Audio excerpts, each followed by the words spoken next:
英語聞き流し10分間、名作リスニング、英語テキストと MP3 ダウンロード、その他の物語は、ホームページよりご利用いただけます。88thpp.com 88thpp.com The palace was finished by next day, and the genie carried him there and showed him all his orders faithfully carried out, even to the laying of a velvet carpet from Aladdin's palace to the Sultan's. Aladdin's mother then dressed herself carefully, and walked to the palace with her slaves, while he followed her on horseback. The Sultan sent musicians with trumpets and cymbals to meet them, so that the air resounded with music and cheers. She was taken to the princess, who saluted her and treated her with great honor. At night the princess said goodbye to her father, and set out on the carpet for Aladdin's palace, with his mother at her side, and followed by the 100 slaves. She was charmed at the sight of Aladdin, who ran to receive her. "Princess," he said, "blame your beauty for my boldness if I have displeased you." She told him that, having seen him, she willingly obeyed her father in this matter. After the wedding had taken place, Aladdin led her into the hall, where a feast was spread, and she supped with him, after which they danced till midnight. Next day Aladdin invited the Sultan to see the palace. On entering the hall with the 24 windows, with their rubies, diamonds, and emeralds, he cried, "It is a world's wonder. There is only one thing that surprises me. Was it by accident that one window was left unfinished?" "No, sir, by design," returned Aladdin. "I wished your majesty to have the glory of finishing this palace." The Sultan was pleased, and sent for the best jewelers in the city. He showed them the unfinished window, and bade them fit it up like the others.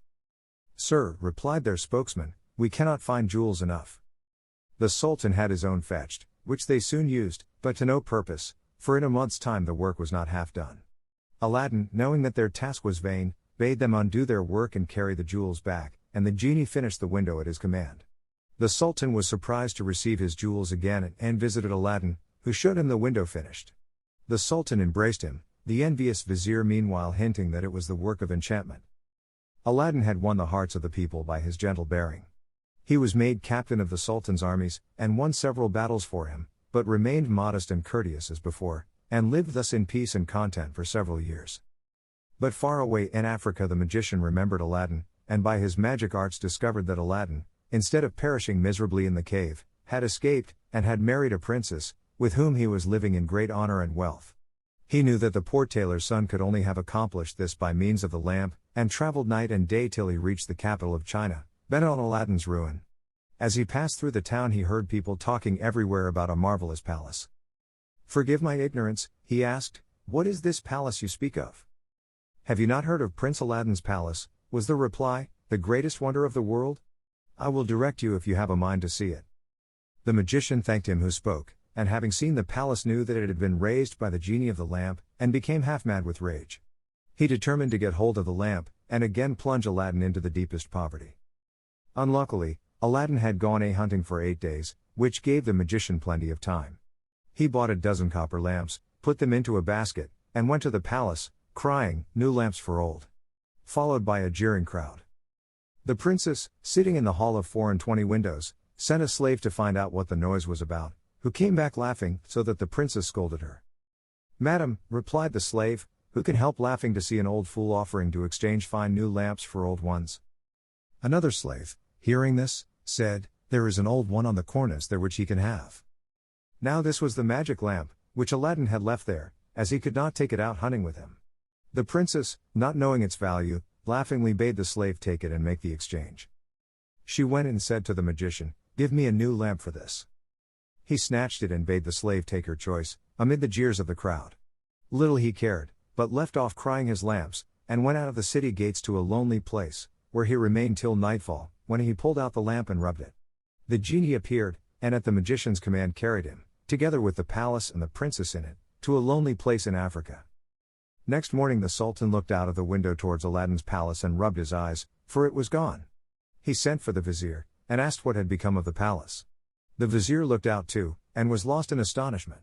He again put it down to enchantment, and this time the Sultan believed him, and sent 30 men on horseback to fetch Aladdin in chains. They met him riding home, bound him, and forced him to go with them on foot.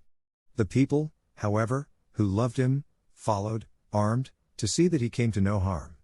He was carried before the Sultan, who ordered the executioner to cut off his head. The executioner made Aladdin kneel down, bandaged his eyes, and raised his scimitar to strike. At that instant the vizier, who saw that the crowd had forced their way into the courtyard and were scaling the walls to rescue Aladdin, called to the executioner to stay his hand. The people, indeed, looked so threatening that the Sultan gave way and ordered Aladdin to be unbound, and pardoned him in the sight of the crowd. Aladdin now begged to know what he had done. "False wretch," said the Sultan, "come hither," and showed him from the window the place where his palace had stood. Aladdin was so amazed that he could not say a word. "Where is my palace and my daughter?" demanded the Sultan. "For the first I am not so deeply concerned, but my daughter I must have, and you must find her or lose your head." Aladdin begged for 40 days in which to find her, promising if he failed to return and suffer death at the Sultan's pleasure. His prayer was granted, and he went forth sadly from the Sultan's presence. For 3 days he wandered about like a madman, asking everyone what had become of his palace, but they only laughed and pitied him. He came to the banks of a river, and knelt down to say his prayers before throwing himself in. In so doing he rubbed the magic ring he still wore. The genie he had seen in the cave appeared, and asked his will. "Save my life, genie," said Aladdin, "and bring my palace back." "That is not in my power," said the genie, "I am only the slave of the ring, you must ask the slave of the lamp." "Even so," said Aladdin, "but thou canst take me to the palace, and set me down under my dear wife's window." He at once found himself in Africa, under the window of the princess, and fell asleep out of sheer weariness. He was awakened by the singing of the birds, and his heart was lighter. He saw plainly that all his misfortunes were owing to the loss of the lamp, and vainly wondered who had robbed him of it. That morning the princess rose earlier than she had done since she had been carried into Africa by the magician, whose company she was forced to endure once a day. She, however, treated him so harshly that he dared not live there altogether. As she was dressing, one of her women looked out and saw Aladdin. The princess ran and opened the window, and at the noise she made Aladdin looked up. She called to him to come to her, and great was the joy of these lovers at seeing each other again. After he had kissed her, Aladdin said, "I beg of you, princess, in God's name, before we speak of anything else, for your own sake and mine, tell me what has become of an old lamp I left on the cornice in the hall of 24 windows, when I went a-hunting." "Alas," she said, "I am the innocent cause of our sorrows," and told him of the exchange of the lamp. "Now I know," cried Aladdin, "that we have to thank the African magician for this. Where is the lamp?" "He carries it about with him," said the princess. "I know, for he pulled it out of his breast to show me. He wishes me to break my faith with you and marry him, saying that you were beheaded by my father's command. He is forever speaking ill of you, but I only reply by my tears. If I persist, I doubt not that he will use violence." Aladdin comforted her, and left her for a while. He changed clothes with the first person he met in the town, and having bought a certain powder returned to the princess, who let him in by a little side door. "Put on your most beautiful dress," he said to her, "and receive the magician with smiles, leading him to believe that you have forgotten me. Invite him to sup with you, and say you wish to taste the wine of his country. He will go for some, and while he is gone I will tell you what to do." She listened carefully to Aladdin, and when he left her arrayed herself gaily for the first time since she left China. She put on a girdle and headdress of diamonds, and seeing in a glass that she looked more beautiful than ever, received the magician, saying to his great amazement, "I have made up my mind that Aladdin is dead, and that all my tears will not bring him back to me, so I am resolved to mourn no more, and have therefore invited you to sup with me, but I am tired of the wines of China, and would fain taste those of Africa." The magician flew to his cellar, and the princess put the powder Aladdin had given her in her cup. When he returned she asked him to drink her health in the wine of Africa, handing him her cup in exchange for his as a sign she was reconciled to him.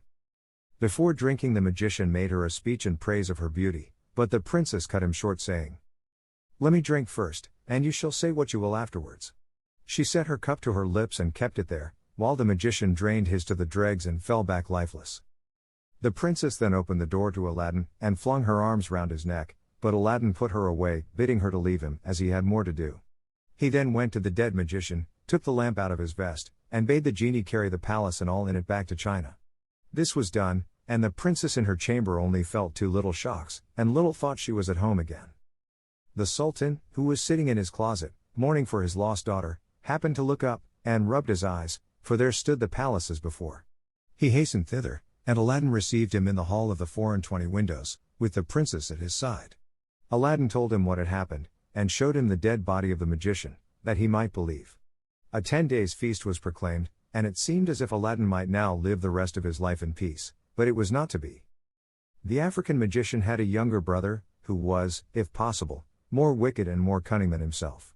He traveled to China to avenge his brother's death, and went to visit a pious woman called Fatima, thinking she might be of use to him. He entered her cell and clapped a dagger to her breast, telling her to rise and do his bidding on pain of death. He changed clothes with her, colored his face like hers, put on her veil and murdered her, that she might tell no tales. Then he went towards the palace of Aladdin, and all the people, thinking he was the holy woman, gathered round him, kissing his hands and begging his blessing. When he got to the palace, there was such a noise going on round him that the princess bade her slave look out of the window and ask what was the matter. The slave said it was the holy woman, curing people by her touch of their ailments, whereupon the princess, who had long desired to see Fatima, sent for her. On coming to the princess, the magician offered up a prayer for her health and prosperity. When he had done, the princess made him sit by her, and begged him to stay with her always. The false Fatima, who wished for nothing better, consented, but kept his veil down for fear of discovery. The princess showed him the hall, and asked him what he thought of it. "It is truly beautiful," said the false Fatima. "In my mind it wants but one thing." "And what is that?" said the princess. "If only a roc's egg," replied he, "were hung up from the middle of this dome, it would be the wonder of the world." After this the princess could think of nothing but a roc's egg, and when Aladdin returned from hunting he found her in a very ill humor. He begged to know what was amiss, and she told him that all her pleasure in the hall was spoilt for the want of a roc's egg hanging from the dome. "If that is all," replied Aladdin, "you shall soon be happy." He left her and rubbed the lamp, and when the genie appeared commanded him to bring a roc's egg. The genie gave such a loud and terrible shriek that the hall shook. "Wretch," he cried, "is it not enough that I have done everything for you, but you must command me to bring my master and hang him up in the midst of this dome? You and your wife and your palace deserve to be burnt to ashes, but this request does not come from you, but from the brother of the African magician whom you destroyed. He is now in your palace disguised as the holy woman whom he murdered. He it was who put that wish into your wife's head. Take care of yourself, for he means to kill you." So saying, the genie disappeared. Aladdin went back to the princess, saying his head ached, and requesting that the holy Fatima should be fetched to lay her hands on it. But when the magician came near, Aladdin, seizing his dagger, pierced him to the heart. "What have you done?" cried the princess. "You have killed the holy woman." "Not so," replied Aladdin, "but a wicked magician," and told her of how she had been deceived. After this Aladdin and his wife lived in peace. He succeeded the Sultan when he died, and reigned for many years, leaving behind him a long line of kings. 英語聞き流し10分間、名作リスニング。英語テキストと MP3 ダウンロード、その他の物語は、ホームページよりご利用いただけます。88thpp.com 88thpp.com